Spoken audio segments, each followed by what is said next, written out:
বন্ধুরা, আজকে আমি বানাচ্ছি কারকুলের পুর। এখানে আমি কারকুল সিদ্ধ করে রেখেছি। এখানে আছে রসুন কুচি, পেঁয়াজ কুচি, এখানে আছে সর্ষে বাটা, এখানে আছে লঙ্কা বাটা, এখানে আছে এই যে কারকুলের ভিতরে বীজ, এটার বাটা। এখানে আমি চালের গুঁড়ি বেটে নিয়েছি, ব্যাটারটা বানিয়ে রেখেছি। প্রথমে কড়াতে তেল দিয়ে দিলাম, তারপরে পেঁয়াজ কুচি, রসুন কুচি দিয়ে দিয়েছি।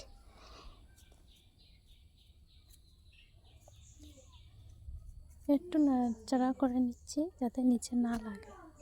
নুন দিয়ে দিলাম পরিমাণ মতো, হলুদ গুঁড়ো,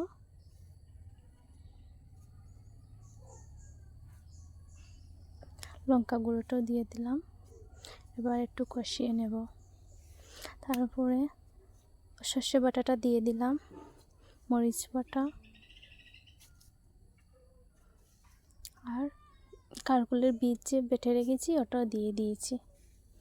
এখানে একটু কষিয়ে নেব, ভালোভাবে এটাকে ভেজে নেব।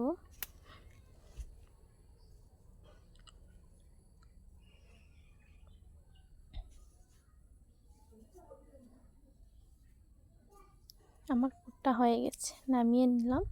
এবার এই কারকুল যে রেখেছি এটার মধ্যে মশলাগুলো দিয়ে দেব।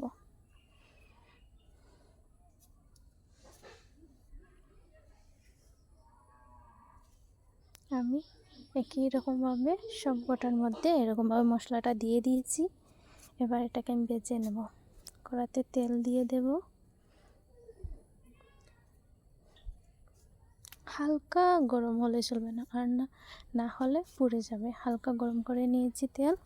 এবার এর মধ্যে পুরগুলো দিয়ে দেব।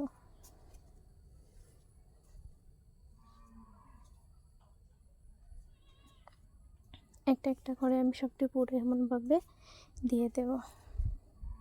5 মিনিট পরে একটু উল্টে নিচ্ছি।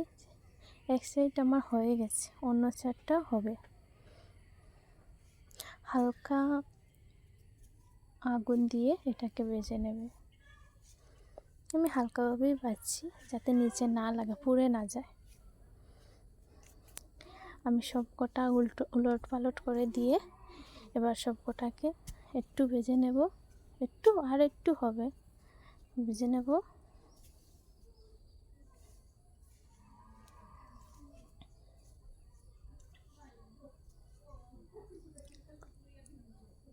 আমার হয়ে গেছে পুরগুলো। এবার ওগুলো সব কটা আমি নামিয়ে নেব।